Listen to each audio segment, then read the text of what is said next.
So hello everyone, welcome to SSC calculations again. तो ये चल रही है हमारी जीटी की सीरीज, जिसमें हम जीटी 2025 में आई हुई सभी शिफ्टों का मैथ्स का सेक्शन सॉल्व कर रहे हैं। ठीक है, तो आज हम कर रहे हैं 7 फेब में आई हुई थर्ड शिफ्ट, जो 3 बजे से 4 बजे के बीच में हुई थी। तो टाइम वेस्ट नहीं करेंगे और चलेंगे अपने क्वेश्चंस की तरफ। तो पहला क्वेश्चन क्या कह रहा है? पहला क्वेश्चन कह रहा है, if the selling price is 2886 after allowing a discount of 26%। तो हमें ध्यान रखना है ये है सेलिंग प्राइस। तो हम क्या करेंगे, देखो, on the mark price then the amount of discount. Discount कितने रुपए का मिला था? देखो, हम क्या करेंगे, अगर मार्क प्राइस 100 है और उसको 26% का डिस्काउंट मिला है, 26% का डिस्काउंट मिला है, तो कितने का डिस्काउंट मिला होगा? 26 का। 100 का 26, इस हिसाब से रेशियो के हिसाब से 26 होगा। और अगर 26 रुपए का डिस्काउंट मिल गया है तो 100 रुपए का था, 26 माइनस करके 74 में वो बिका होगा। ये होगा सेलिंग प्राइस। ठीक है, ये होगा मार्क प्राइस और ये होगा डिस्काउंट। ठीक है, तो हमें बोला क्या है, सेलिंग प्राइस क्या है? 2886। तो हमने रेशियो के हिसाब से 74 जो लिखा था, 74 को कर देंगे किसके बराबर? एक्चुअल दिया उन्हें 2886। तो यहाँ से हम इजिली 1 की वैल्यू निकाल सकते हैं, बिल्कुल निकाल सकते हैं। 2886 डिवाइडेड बाय 74। अब ये 1 की वैल्यू तो इतनी आ गई है। अब हमें निकालना क्या है, डिस्काउंट कितने रुपए का था?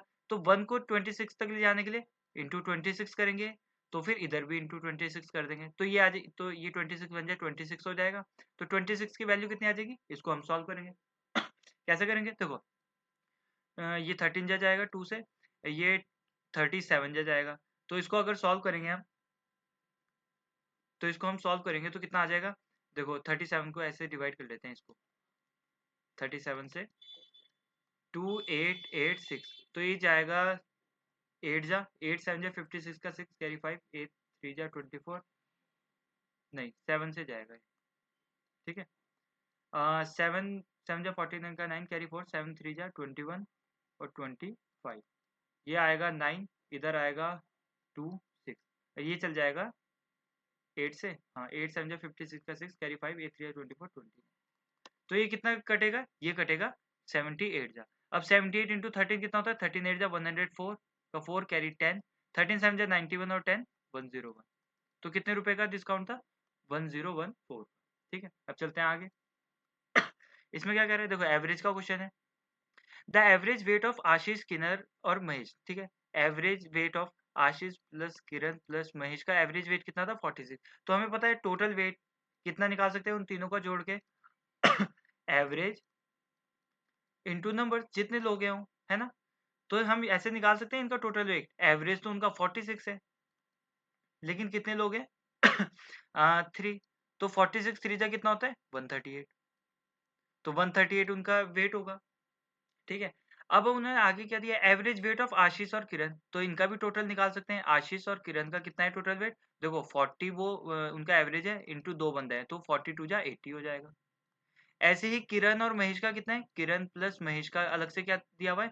43 एवरेज दिया है, तो 2 बंदे हैं ये, तो इंटू 2 करके इनका टोटल वेट कितना आ जाएगा? 86। ठीक है, अब इनको अगर हम जोड़ें, लेफ्ट हैंड साइड और राइट हैंड साइड जोड़ें, तो इधर क्या आएगा? देखो, ए, ये आशीष प्लस किरण, फिर इसको भी जोड़ेंगे प्लस किरण, 2 बार किरण आ रहा है, plus Mahesh is equal to, इनको जोड़ के कितना आएगा? 166। इतना आ जाएगा। हाँ, तो अब उन्होंने देखो, इधर जोड़ के 166 आ रहा और इधर जोड़ के 138 आ रहा है। ऐसा क्यों? क्योंकि यहाँ पर किरण का 2 बार जुड़ चुका है। तो अगर हम इसको माइनस करें, देखो, आशीष प्लस किरण प्लस महेश, इसको जो इधर लिखे 138 और इसको माइनस कर दें, माइनस माइनस तो माइनस हो जाएगा सब जगह, है ना? तो आशीष से तो आशीष का कट गया, किरण से एक किरण तो कट गई, महेश से महेश का कट गया, ये जो बचा हुआ है ना, ये किरण बची हुई है, तो इसको नीचे उतारेंगे और इधर माइनस करके कितना आएगा? इधर आएगा 8 और ये 138 है, हाँ, और 5 ये आ जाएगा 28। तो आंसर कितना आ जाएगा? 28 होगा उसका। ये ज्यादा इसलिए बढ़ रहा था, किरण का 2 बार जोड़ गया था, तो एक्स्ट्रा जितना जुड़ा वो किरण का वेट था। ठीक है, अब चलते हैं आगे। इस क्वेश्चन में क्या कह रहे हैं? इसमें कह रहे हैं the average age of 96 worker in a factory is 32। ठीक है, देखो, टोटल एवरेज था, हमने अभी देखा था टोटल एज कैसे निकाल सकते हैं? सम ऑफ एज उनका एवरेज इंटू नंबर जितने होंगे, तो उनका कितना है? The average weight of man और वुमेन। ठीक है, इसको हम कैसे करेंगे? इसको हम करेंगे मिक्सचर एंड एलिगेशन से। तो यहाँ लिखेंगे मैन और यहाँ लिखेंगे वुमेन। देखो, the average weight of 96 worker in a factory is 32। सबका अगर एवरेज देखें तो 32 है, तो लिख लेते हैं बीच में 32 सबका है, दोनों का मिला के, मैन एंड वुमेन। लेकिन एवरेज ऑफ मैन इज 41। इनका एवरेज कितना है? इनका तो 41 था, और विमेन का कितना है? इसका 25 है। तो हम ऐसे लिख सकते हैं। तो मिक्सचर एलिगेशन में क्रॉस सब्सट्रैक्शन करते हैं, तो इसमें से ये जाएगा तो कितना आएगा? 7, है ना? 25, हाँ। और इसमें से ये जाएगा तो कितना आएगा? ये आएगा 9, 9 आ जाएगा। तो ये क्या आ जाएंगे? ये नंबर्स आ जाएंगे किस किस रेशो में मैन और वुमेन डिवाइडेड है, ठीक है। तो टोटल कितने? टोटल है 96। 9 और 7 हमारे हिसाब से तो 9 वुमेन थी और मैन थे 7, तो टोटल कितना है? 16। टोटल तो 16 है हमारे हिसाब से, लेकिन एक्चुअल कितना है? 96 वर्कर है। 1 की वैल्यू आ जाएगी 16, 6 या 96 होता है, 96 को 16 से डिवाइड कर देंगे। Find the number of women कितना है? हमारे हिसाब से तो 9 है, तो 1 रेशियो निकाला है जो 6 के बराबर है, इंटू 9 करेंगे 9 तक जाने के लिए, इधर 9 से मल्टीप्लाई करेंगे तो 54 आ जाएगा, ठीक है। इंटू 9 किया तो 54 होगा, 54 वीमेन। अब चलते हैं आगे। इसमें क्या कह रहा है? इसमें कह रहा है the mean proportion of X and Y. देखो मैंने क्या बताया, अगर दो नंबर दिए हैं ए और बी, तो मीन प्रोपोर्शन क्या होता है उनका? वो होता है अंडर रूट ए बी। तो हम इनका निकाल सके, इनका दिया है जेड है, तो देखो एक है ए, इसको मान लेते हैं ए, ये दूसरा नंबर है, ठीक है। तो देखो मीन प्रोपोर्शन इन दोनों का मीन प्रोपोर्शन क्या होगा? Under root X into Y. लेकिन उन्होंने दिया हुआ क्या आ रहा है? उनका मीन प्रोपोर्शन जेड आ रहा है, ठीक है। तो एक्स वाई को अगर ये इधर से हम रूट हटाएंगे, इधर ही कर लो, इधर से हम रूट हटाएंगे तो इधर स्क्वायर चल जाएगा, ये सबको पता है। तो एक तो निकल गया ये, इसकी हमें जरूरत है। अब उन्होंने बोला है मीन प्रोपोर्शन ऑफ इसका कितना होगा, तो इनका मीन प्रोपोर्शन कैसे निकालेंगे? वही करेंगे, इनको मल्टीप्लाई करेंगे, X square Z multiply by Y square Z, ठीक है। अब इनको बाहर निकालेंगे अगर, तो कैसे निकलेगा? देखो दो एक्स स्क्वायर, दो एक्स है यहाँ पे, तो एक एक्स बाहर निकल जाएगा रूट से, मल्टीप्लाई बाय दो जेड है, एक ये है एक जेड, तो एक जेड बाहर निकल जाएगा, इंटू दो वाई है, वाई स्क्वायर है, दो वाई है, तो एक बाहर आ जाएगा ये। अब देखो x इंटू वाई है, x इंटू वाई को क्या लिख सकते हैं हम? जेड स्क्वायर, तो Z square into Z square है, तो ये सॉरी जेड है, और ये एक्स वाई को हमने लिख लिया जेड स्क्वायर। तो जेड स्क्वायर ये कितने हो गए? ये दो जेड है, यहाँ एक जेड है, तो जेड क्यूब हो गया। तो इसका आंसर क्या होगा? जेड क्यूब, ठीक है। इनका मीन प्रोपोर्शन ये होगा। अब चलते हैं आगे। इस क्वेश्चन में कुछ नहीं है, सिंप्लीफिकेशन है। देखो 7 3 जा 21 डिवाइड कर देंगे इसको, 9 7 जा 63 प्लस 2 7 जा, और मल्टीप्लाई करके 4 माइनस 2 2 आ जाए। आगे चलेंगे तो 3 मल्टीप्लाई बाय अंदर सॉल्व करेंगे, 7 2 जा 14 और 7 21 होता है, 3 इंटू 21 से मल्टीप्लाई करेंगे तो 63 आएगा, 63, ठीक है। अब चलते हैं आगे। मीन प्रोपोर्शन निकालना है, हमें पता है कि ये अगर ए माने ये बी माने, तो इनका मीन प्रोपोर्शन क्या होगा? Under root A B. तो अंडर रूट क्या कर सकते हैं? 9 इंटू 49। तो देखो ये 3 3 जा 9 है ना, पेयर बाहर निकलता है रूट से, तो 3 3 जा 9 होता है, तो एक 3 बाहर निकल जाएगा। ये 7 7 जा 49 होता है, तो 7 बाहर निकल जाएगा, ये 21 आ जाएगा, 21। कुछ नहीं था इसमें। अब चलते हैं आगे। इसमें क्या कह रहे हैं? इसमें कह रहे हैं the price of a petrol increases by 60%, ठीक है। प्राइस जो दाम थे पेट्रोल के, वो 60% बढ़ गए, ठीक है। By what percent should it's consumption be reduced, ठीक है। कितना कम खर्च करें ताकि हमारा जो टोटल एक्सपेंडिचर है ना, वो सिर्फ 44% बढ़े, ठीक है। तो हमें पता होना चाहिए, देखो रुपीज इंटू कंजम्पशन, जितना हमने खर्च किया वो क्या होता है? एक्सपेंडिचर। यही तो करता है। देखो अगर आपने 5 रुपए की टॉफी ली है और 10 खाई है, तो आप बता सकते हो मैंने 50 खाई है, 50 रुपए खा लिए, है ना। 5 रुपए की टॉफी 10 खाई है, तो 50 रुपए खा लिए। तो हम ऐसे ही लिखेंगे, देखो रुपीज, इस क्वेश्चन में लिखेंगे रुपीज, कंजम्पशन और एक्सपेंडिचर, इन दोनों को मल्टीप्लाई करके यहाँ एक्सपेंडिचर आता है टोटल। तो उन्होंने बोला है कि price petrol increase by, price of petrol कितने से बढ़ रहे हैं? देखो अगर 100 रुपए थे, पैसे 100 रुपए थे, तो 60% बढ़ गया, तो 160 हो गए होंगे। 60%, 100 का 60% 60 होता है, तो 160 हो गए होंगे, ठीक है। अब उन्होंने बोला एक्सपेंडिचर सिर्फ 44% से बढ़ना चाहिए, तो ये अगर ये 100 है तो कितने से? 144 होना चाहिए। 100 का 44% कितना होता है? 44, तो बढ़ा के इतना ही चाहिए हमें तो एक्सपेंडिचर, ठीक है। तो कंजप्शन कितने से बताए? अब यहाँ पर देखो एक चीज, देखो रुपीज इंटू कंजप्शन अगर एक्सपेंडिचर है, तो अगर हम कंजम्पशन को इधर ही रहते, इधर से रुपीज को नीचे भेज सकते हैं एक्सपेंडिचर के, रुपीज, है ना। तो ऐसे भी लिख सकते हैं एक्सपेंडिचर डिवाइडेड बाय रुपीज, ये ऐसे कंजम्पशन निकाल सकते हैं। तो ये एक्सपेंडिचर हो गया, ये रुपीज हो गया। तो अगर एक्सपेंडिचर को रुपीज से डिवाइड करें तो कंजम्पशन आ जाएगा यहाँ पे, बिल्कुल आ जाएगा। 100 को 100 से डिवाइड करेंगे तो 1 आ जाएगा कंजम्पशन रेशो। अब इधर भी निकालेंगे तो इधर क्या आएगा? 144 डिवाइडेड बाय रुपीज से डिवाइड कर दिया 160, ये आ गया। अब कंजम्पशन को इधर देखो, कंजम्पशन है वो हमारा क्या आ रहा है? 1:1 144 डिवाइडेड बाय 160। इसको रीअरेंज करेंगे, 1:1 ही मान लो इसको, 1 का मतलब 1:1 मान लो, तो क्रॉस मल्टीप्लीकेशन हो जाएगा, तो ये 160 उधर चल जाएगा, है ना। तो इसको लिख लेते हैं 160। तो अब यहाँ पे दिख रहा है हमसे बस कंजम्पशन का भी रेशो आ गया, हम निकाल सकते हैं कितना परसेंट कम हो रहा है। 160 से 44 कितना कम हो रहा है, 16 कम हो रहा है, ठीक है ना। यहाँ पे देखते हैं 16 कम हो रहा है किस पे, 160 पे निकालेंगे, इंटू 100, 16 10 जा 160, 10 10 जा डिवाइड हो जाएगा, 10% कम हो रहा होगा, तो ये होगा। अब चलते हैं आगे। तो इस क्वेश्चन में क्या कह रहा है, इस क्वेश्चन में कह रहा है two train travelling in opposite direction, ठीक है। तो हम पहले लिख देते हैं भाई एक इधर चल रही होगी तो एक इधर चल रही होगी, तो इसका मतलब रिलेटिव स्पीड इनकी हो जाएगी प्लस, अपोजिट डायरेक्शन में हो जाती है plus. If the length of both the train crosses, देखो इतने टाइम में क्रॉस किया एक दूसरे को, length of both the train, दोनों की स्पीड वो डिस्टेंस, दोनों की लेंथ कितनी है, 250 ठीक है each, and speed of one train is 45 kilometre per hour, what is the speed of other train, ठीक है। देखो रिलेटिव स्पीड हमें पता है प्लस होती है, तो एक की 45 है और दूसरी की हमें निकालनी है, तो हम मान लेते हैं उसकी एक्स थी, तो हमने जोड़ दिया उनकी स्पीड, ठीक है। हमें पता है टाइम क्या होता है, डिस्टेंस अपॉन स्पीड, ठीक है। टाइम कितना लग रहा है 25, और डिस्टेंस होता क्या है, डिस्टेंस एक इसकी भी लंबाई होगी, कुछ लंबाई ट्रेन दोनों ट्रेन की होगी, एक दूसरे को क्रॉस करेंगे तो एक दूसरे की लंबाई उनको क्रॉस करनी पड़ेगी, तो दोनों की लंबाई जुड़ के जो हो गया वो होगा डिस्टेंस, है ना। 250 और ये भी 250, तो इसको हम 500 लिख लेते हैं, ठीक है। 500 डायरेक्ट लिख लेते हैं, दोनों की जोड़ दी। अब स्पीड कितनी है, स्पीड हमने निकाली है अपनी रिलेटिव स्पीड, ये आ गई 45 प्लस एक्स। अब हम एक चीज ध्यान देंगे, टाइम तो है सेकंड में और इस पे वो डिस्टेंस है मीटर में, और लेकिन हमारा ना जो वो है स्पीड है वो है किलोमीटर पर आवर में, तो इसको हम मीटर पर सेकंड में चेंज करने के लिए 5/18 से मल्टीप्लाई करेंगे। 18 नीचे आ रहा है तो 18 को ऊपर भेज देते हैं, इधर से थोड़ा डिवाइड हो गया, 25 2 जा 50, ये 20 जा चल जाएगा। अब ये 45 प्लस इतना है तो ये उधर चल जाएगा, तो पहले मल्टीप्लाई कर लेते हैं। देखो अंदर से मल्टीप्लाई होगी दोनों की और उधर भी चल जाएगा, तो उधर भेज देते हैं, ये हो जाएगा 225, 5 की मल्टीप्लाई हुई 225, ये भी उधर गया, प्लस 5x की मल्टीप्लाई हुई ये भी उधर गया 5x, इज इक्वल टू ये 18 2 जा 360 आ जाएगा, ठीक है। अब हम थोड़ा आगे सॉल्व करें तो देखो 5x की वैल्यू कितनी आ जाएगी, 225 इधर माइनस हो जाएगा, है ना, तो इससे कितनी आ जाएगी 5 आएगा, 5 में 2 गए 3 और 1, तो x देखो ये क्या आ रहा है 5x इज इक्वल टू 135, और x की वैल्यू क्या आ जाएगी, 5 से डिवाइड करेंगे तो 5 2 जा 10, 5 7 जा 35, 27 है, 27 किलोमीटर पर आवर। x निकाला है हमने, x क्या मानी थी, उसकी स्पीड वो, हाँ दूसरी ट्रेन की स्पीड। अब चलते हैं आगे, इसमें क्या कर रहा है, देखो ये वाला क्वेश्चन हिंदी में ही है, मुझे इंग्लिश में नहीं मिला है।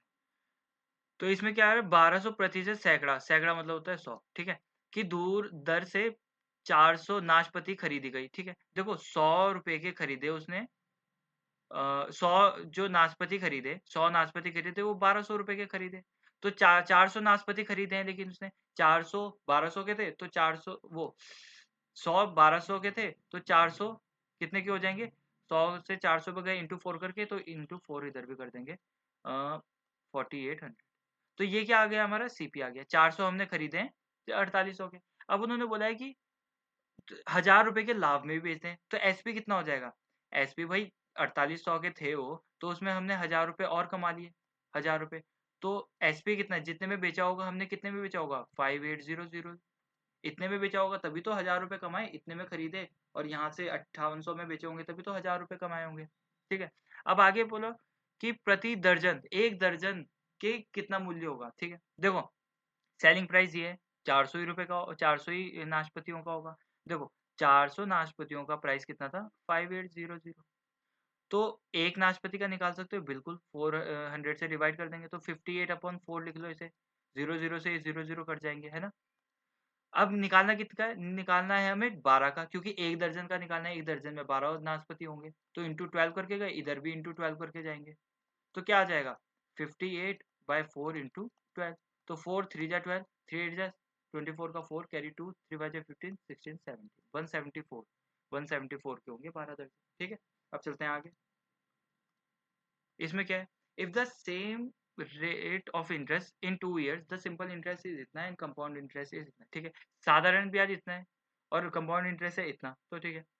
देखो एक फॉर्मूला बताता हूँ डायरेक्ट रेट ऑफ इंटरेस्ट निकालने का, वो होता है 2 multiply by C I minus S I, ये मल्टीप्लाई बाय 100 इनका डिफरेंस मतलब, ठीक है, डिवाइडेड बाय SI, तो ये निकल जाएगा रेट ऑफ इंटरेस्ट डायरेक्ट, ठीक है। तो इसको क्या करेंगे, देखो 2 इंटू CI कितना था 44, SI कितना है 40, है ना, कंपाउंड इंटरेस्ट कितना था, सिंपल इंटरेस्ट 40 था, तो डिफरेंस कितना रहा 4 into 100 divided by compound interest कितना है 40। तो ये कर लेंगे इसको, देखो 4 10 जा जाएगा 10, 10 जा जाएगा तो ये कितना आ गया 20%, तो रेट ऑफ इंटरेस्ट आ गया। अब हमें निकालना क्या, प्रिंसिपल क्या था, देखो अब हमें पता है सिंपल इंटरेस्ट सेम रहता है हमेशा हर साल, तो अगर 20% इस साल पड़ा होगा, अगले साल भी 20% लगा होगा 2 साल में, तो 40% लगा होगा टोटल, 2 साल में 40% लगा होगा, तो इसका मतलब 40% का भाव है जो वो है 40 रुपये। ठीक है, ये सही भी आ रहा है, 20% 20, हाँ ये 40 रुपये, तो 1% का कितना होगा, 1% का आप बता दोगे 1 ही होगा 1% का, तो हमारा वो प्रिंसिपल कितना होता है, वो हमेशा 100% होता है, ये हमेशा याद रखना। तो 1 से इधर इंटू 100 करके गए, इधर भी इंटू 100 करके जाएंगे, तो कितना आ जाएगा 100, ये वाला। अब चलते हैं आगे, इसमें क्या कह रहा है, इसमें क्या, 2 container 765 liters and 833 liters of a liquid respectively, ठीक है, the maximum capacity of container. देखो जब भी मैक्सिमम मैक्सिमम उतना मैक्सिमम ऐसे करके पूछा जाए ना, तो याद रखना हमें बता रहा है वो HCF निकालने के लिए, हमें बोल रहा है HCF निकालने के लिए, 765 है और ये कितना है 833 है, ठीक है। तो इनका HCF क्या होगा, देखो HCF निकालने का क्या है, इनका डिफरेंस निकालेंगे, कितना आएगा, इनका डिफरेंस आएगा, ये यहाँ पे आ जाएगा 8, देखो 833 में से 765 जाएगा तो 8 आएगा, 12 में से 6 जाएंगे तो 6 आएगा, इतना आएगा। तो 68 किससे डिवाइड हो रहा है इनमें, देखो इससे भी नहीं हो रहा, इससे भी नहीं हो रहा, 19 से भी नहीं, 15 से भी नहीं हो रहा, 17 से हो रहा है, 17 4 68, है ना, तो ये होगा उनके एलसीएम। अब चलते हैं आगे, HCF सॉरी, इसमें क्या करें, इसमें कह रहे हैं what time is required for 496 metre long train to cross, ठीक, देखो टाइम पूछा है, टाइम क्या होता है, डिस्टेंस अपॉन स्पीड। अब देखो डिस्टेंस क्या होगा, देखो ये ट्रेन जा रही है और ये आया प्लेटफॉर्म, तो इसका डिस्टेंस यहाँ से स्टार्ट होगी, तो ट्रेन की लंबाई भी और प्लेटफॉर्म की भी, तो डिस्टेंस दोनों का मिलाकर होगा, ठीक है। तो टाइम निकालेंगे, डिस्टेंस कितना है 496 प्लस प्लेटफॉर्म की भी जोड़ेंगे 664, डिवाइड करेंगे किससे, स्पीड से, स्पीड कितनी थी 18, देखो प्लेटफॉर्म तो एक जगह रुका रहता है, उसकी तो स्पीड होती है, तो रिलेटिव स्पीड का तो कुछ बात ही नहीं आ रही है कि स्पीड है। अब ये डिस्टेंस है मीटर में, और ये कितने, ये किस में, ये है मीटर पर सेकंड में, वो किलोमीटर पर आवर में, तो इसको मीटर पर सेकंड में करने के लिए 5/18 से डिवाइड करेंगे, तो 18 से तो ये 5/18, तो 18 से तो पहले 18 ही कट जाएगा, है ना, तो ये नीचे 5 ही बचेगा, तो ऊपर क्या हो गया, देखो 6 4 10 1 9 6 15 16 1 4 6 10 और 11 डिवाइडेड बाय 5, तो 5 2 जा 10, 5 3 जा 15, 5 2 जा 232 है, 232 बिल्कुल है, तो ऑप्शन ये होगा। अब चलते हैं आगे, इसमें क्या कह रहा है, देखो the number of days to finish a work by A is double the number of B, ठीक है, हम देखो पहले निकालते हैं ए बी और सी भी है इसमें, हाँ सी भी है इसमें, ठीक है, देखो ए है बी है और सी है। अब वो बोल रहा है कि the number of days to finish A is double the number of days B, तो डेज जो है अगर ए का बी का 1 है ना, तो ए को 2 दिन लग रहे हैं उसको, मतलब उसको दुगना लग रहा है, तो ए बी का 1 है तो इसका दुगना ऐसे ही होगा। और उन्होंने क्या बोला है, उन्होंने बोला है कि the number of days to finish by C is half the number of days B, B B को अगर 2 लग रहे होंगे हम अलग से लिखते हैं, अगर इसको 2 लग रहे हैं तो इसको 1 लग रहा है, ऐसे ही तो लिखेंगे हम, है ना, अगर ए बी को 2 लग रहे होंगे तो इसको 1 लिखेंगे, तो इसको अलग कंडीशन बना दी। तो अब इसको वो सिमिलर करने का रेशियो क्या है, इधर 1 से मल्टीप्लाई कर देंगे, इधर सब 2 से मल्टीप्लाई कर देंगे, ये 2 2 जा 4 2 और 1 1 जा 1, तो उनके डेज का रेशियो ना हमने तो ये निकाल लिया डेज का रेशियो, लेकिन उन्होंने बोला है आगे A can finish the work in 12 days, तो डेज जो 4 रेशियो निकाला था, एक्चुअल कितना है ए का 12 है, ठीक है, तो इधर कितने से मल्टीप्लाई करके गए, इंटू 3 करके, तो इधर भी इंटू 3 करेंगे, तो बी का एक्चुअल डेज कितना है 6, इंटू 3 करेंगे इधर भी, तो इसका कितना आ जाएगा 3, 3 1 जा 3, ठीक है, तो इसका मतलब एक्चुअल डेज उनके ये है, ये हमने एक्चुअल डेज निकाल दी, ठीक है, तो हम लिखेंगे A B C, actual days है 12 6 3। अब टोटल वर्क निकाल सकते हैं, बिल्कुल निकाल सकते हैं, इनका 12 आ जाएगा एलसीएम निकाल के, है ना। एफिशिएंसी निकाल सकते हैं, ये टोटल वर्क है इतना यूनिट। अब इनकी एफिशिएंसी निकालेंगे तो क्या आ जाएगा, 12 को 12 से डिवाइड करेंगे डेज से तो 1 आएगा, 12 को 6 से डिवाइड करेंगे तो 2 आएगा, 12 को 3 से डिवाइड करेंगे तो 4 आएगा। तो सी की इतनी है, बी की इतनी है और ए की इतनी है एफिशिएंसी, ठीक है। अब उन्होंने बोला है कि B works on first day, तो पहले दिन आया बी, ठीक है, अब अलग आ रहा हमारा कंडीशन, ठीक है। बी, फिर दूसरे दिन आया ए, फिर तीसरे दिन आया सी, एंड अगेन फिर यही साइकिल स्टार्ट हुई, फिर चौथे दिन बी, पांचवें दिन ए, छठे दिन सी, ठीक। तो हम 3 डेज का निकालते हैं। पहले दिन बी आया था तो एफिशिएंसी से काम किया होगा, उसने 2 काम कर दिया होगा। ए आया फिर उसने 1 काम किया होगा, सी आया फिर 4 किया। तो ये 3 दिन लगे, 1 2 3 दिन लगे, तो हम लिखेंगे इन 3 डेज कितना यूनिट काम हुआ, 2 3 4 5 6 7 7 यूनिट काम हो जाएगा। 3 दिन में इतना कर दिया, ठीक है। अब वो बोलेंगे कि 7 यूनिट तो नहीं था हमारा काम, हमें कितना यूनिट करना था, हमें तो 12 यूनिट करना था काम। तो हम यहाँ से जाएंगे अगर, तो देखो 3 दिन में तो और हो जाएगा, तो अगले दिन आएगा, देखो 4 डेज हो जाएंगे अगले दिन। लेकिन अगले दिन कौन काम करने आ रहा, एक दिन बी आएगा, तो ये +2 करके कितना आ जाएगा, 9 यूनिट हो जाएगा काम। अब भी नहीं हुआ काम पूरा, तो अब क्या करेंगे हम, अब अगले दिन आएंगे तो 5 डेज हो जाएगा, 5 डेज हो जाएगा। तो यहाँ पे कितना जुड़ जाएगा, यहाँ पे जुड़ जाएगा अगले दिन कौन आ रहा है, अगले दिन बी आ रहा है काम करने, तो 2 यूनिट और जुड़ जाएगा, तो कितना हो जाएगा, 11 हो जाएगा। लेकिन अभी भी नहीं हुआ है काम, तो अभी भी कितना बचा हुआ है, अभी भी 1 यूनिट बचा हुआ है, ठीक है ना, 1 यूनिट बचा हुआ है ना, सॉरी ए आ रहा है ना, ए का वो 1 है, 1 जुड़ जाएगा तो कितना हो गया, 10 हो गया है। अब 5 डे हो गए, लेकिन अभी भी कितना बचे है, कितने डेज बचे हैं, अब 2 यूनिट बचा हुआ है काम, वो कौन करेगा, वो जो आएगा आधा ही दिन होगा आगे, तो वो जो आएगा वो करेगा 2 यूनिट, और किस एफिशिएंसी से, 4 से, जो सी आ रहा है तीसरे दिन, तो 4 से करेगा, तो 2 1 जा 2, 2 2 जा, ये हाफ डे लगा, इसका मतलब 5 पॉइंट आधा दिन और, अब 5 डेज लगे होंगे, ठीक है। अब चलते हैं आगे, इसमें क्या करें, देखो ये क्वेश्चन मैं पहले करवा चुका हूँ, इंग्लिश में नहीं पढ़ता, डायरेक्ट आपको समझा देता हूँ। देखो केतन के 2 बच्चे हैं, वो मतलब 2 ग्रैंडसन्स हैं, ठीक है, एक है महेश और एक है डेविड। वो कुछ पैसे महेश को देगा, कुछ पैसे डेविड को देगा। वो बोलेगा कि देखो महेश है 15 साल का और डेविड है 16 साल का, ठीक है। वो बोल रहा है कि जब तुम 22-22 साल के हो जाओगे तब अपने पैसे निकालना, कि मैं तुम्हें पैसे दे तो रहा हूँ लेकिन तुम इन्वेस्ट करो इनको किस परसेंट के हिसाब से, जो कंपाउंड एनुअली हो रहा होगा उस जगह इन्वेस्ट करो। तो ये 22 साल तक, 22 साल में निकालेंगे तो महेश कितने साल तक रखेगा, 22 साल तक, जब तक 22 साल का होगा तो उसके पैसे जमा रहेंगे 7 साल तक।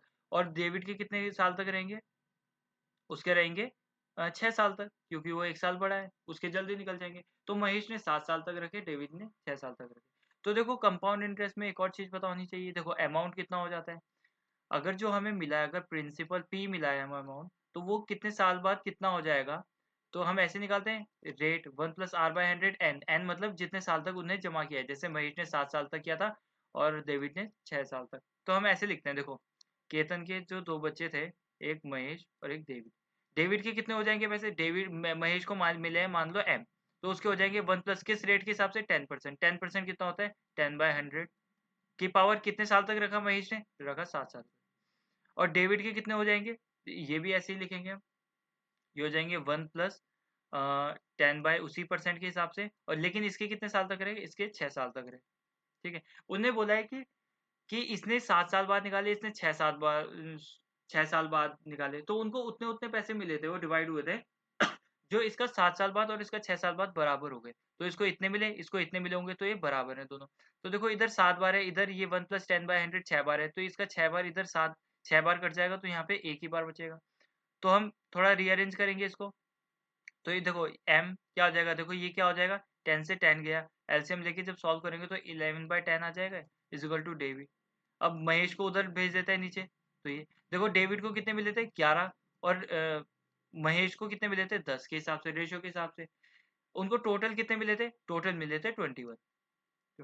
तो देखो उनको जो टोटल हमारे रेशियो के हिसाब से 21 है, वो किसके बराबर है, हम पे तो रियल वैल्यू है उसकी, इतना था उस पे, तो केतन पे इतने थे, तो 25200 कर देंगे। 1 की वैल्यू निकालेंगे तो कितनी आएगी, 25 1 जा 25, 25 2 जा 42, 0 0 1200 आ जाएगी। अब पूछा क्या है, पूछा है कि केतन ने किसको कितने, डेविड को कितने दिए थे, डेविड को कितने मिले थे, हमारे रेशियो के हिसाब से तो 11 है। देखो हमने 1 का तो निकाला था, 1 रेशियो का वैल्यू इतनी निकाली, तो 11 रेशियो की निकालने का इजी है। इंटू 11 से करके गए तो इधर भी इंटू 11 से करके जाएंगे, तो कितना आ जाएगा 13200। हाँ इतना आ जाएगा ऑप्शन। ठीक है, अब चलते हैं आगे। इसमें क्या करें, कुछ नहीं करना है, इसमें तो एलसीएम ही है। कैसे निकालते हैं, देखो 2 2 जा 4, 2 जा 8, नहीं 2 2 जा 4, 4 3 जा 12, 3 जा 36, 36 का हमने फैक्टर करके लिख दिया। अब 63 के क्या होंगे, देखो 63 के फैक्टर होते हैं 3 3 जा 9, 7 जा 63, दो दो 3 चाहिए हमें, दो 3 इसमें ऑलरेडी है जो पहले लिखे हुए, एक 7 है, एक और 7 लिख देंगे, ये भी हो गया। अब ये करेंगे 372 क्या होता है, 372 देखो 2 2 जा 4 मल्टीप्लाई बाय 4 9 जा 36, 4 3 जा 12, तो 93 को हम लिख सकते हैं 31 इंटू 3। देखो इसमें दो 2 चाहिए, दो 2 हम पे ऑलरेडी है, और एक 3 चाहिए, एक 3 इधर भी है, एक 3 तो है इधर, तो 31 की जरूरत है, तो 31 है। अब इसका करेंगे 126, 126 का क्या हो जाएगा, 2 63, 3 3 जा 9, 7 जा 63, ठीक है, तो इतना होगा। तो देखो एक 2 चाहिए, एक 2 जो इसमें है, दो 3 चाहिए, दो 3 भी है, 7 चाहिए, 7 भी है, तो इनको मल्टीप्लाई करके 2 2 जा 4, देखो 2 2 जा 4, 4 3 जा 12, 12 3 जा 36, मल्टीप्लाई बाय 7 जा 7 जा 7, 7 3 जा 21, 6 7 जा 42। लास्ट में देखो इसका हम अगर या तो मल्टीप्लाई करके देख लो, या लास्ट में देखो 6 7 जा 42 आएगा ना, तो लास्ट में तो 2 ही होना चाहिए, ये भी नहीं होगा, ये भी नहीं होगा, ये भी नहीं होगा, तो यही वाला आंसर होगा, है ना। इसको चाहे सॉल्व करके देख लेना, वही आएगा एलसीएम, शॉर्टकट तरीका है एलसीएम निकालने का।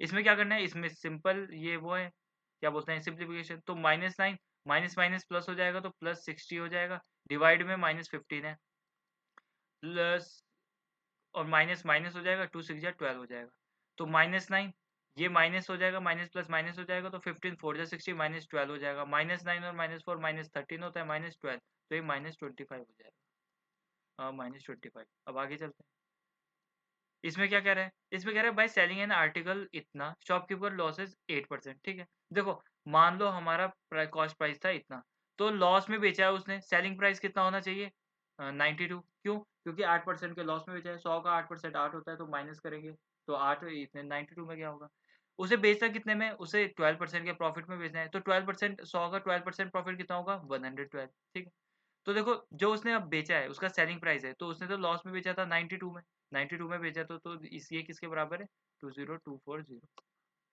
हम यहाँ से 1 की वैल्यू निकाल सकते हैं, बिल्कुल निकाल सकते हैं, 2020240।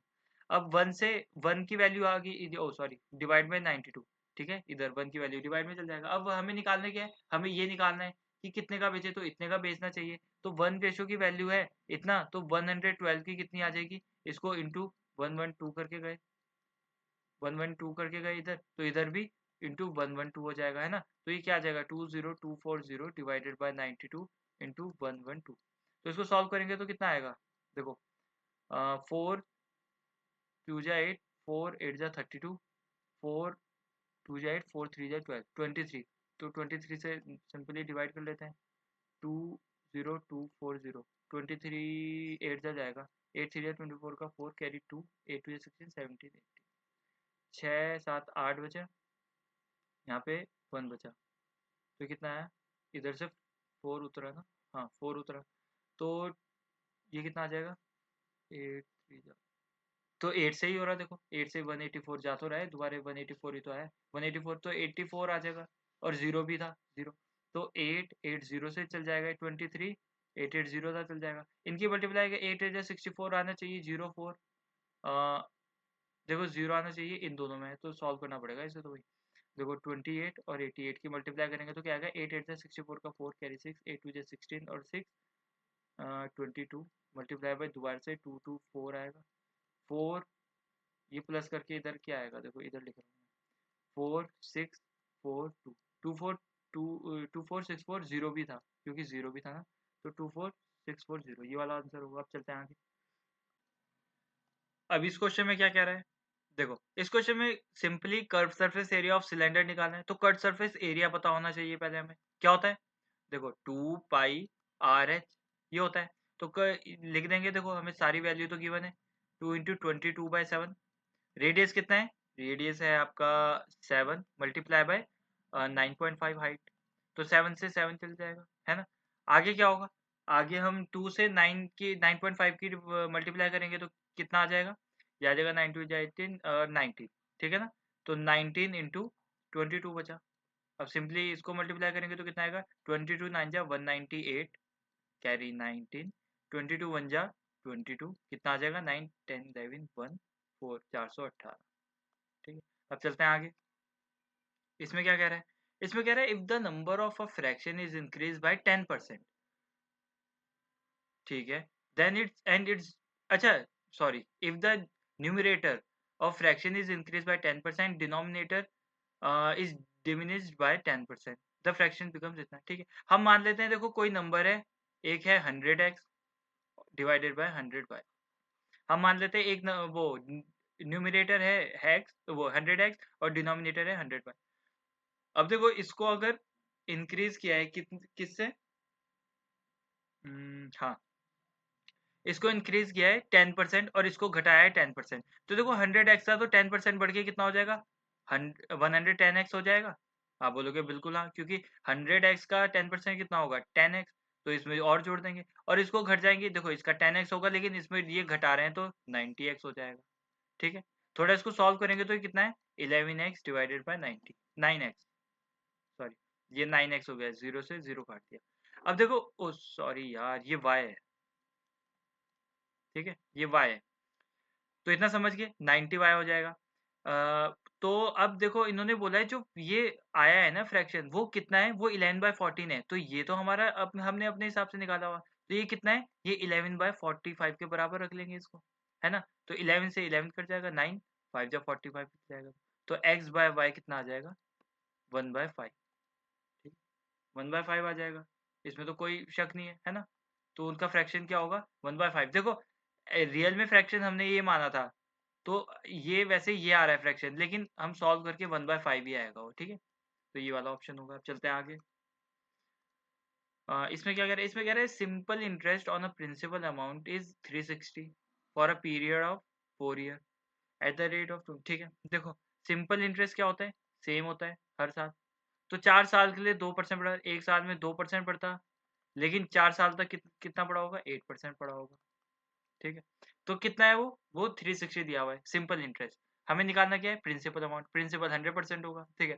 देखो 8%, जो सिंपल इंटरेस्ट था हमारा 8%, वो 360 दिया है उन्होंने, 360 है तो 1 की वैल्यू निकाल लेंगे, 8 4 जा 32 8 5 जा 40, है ना।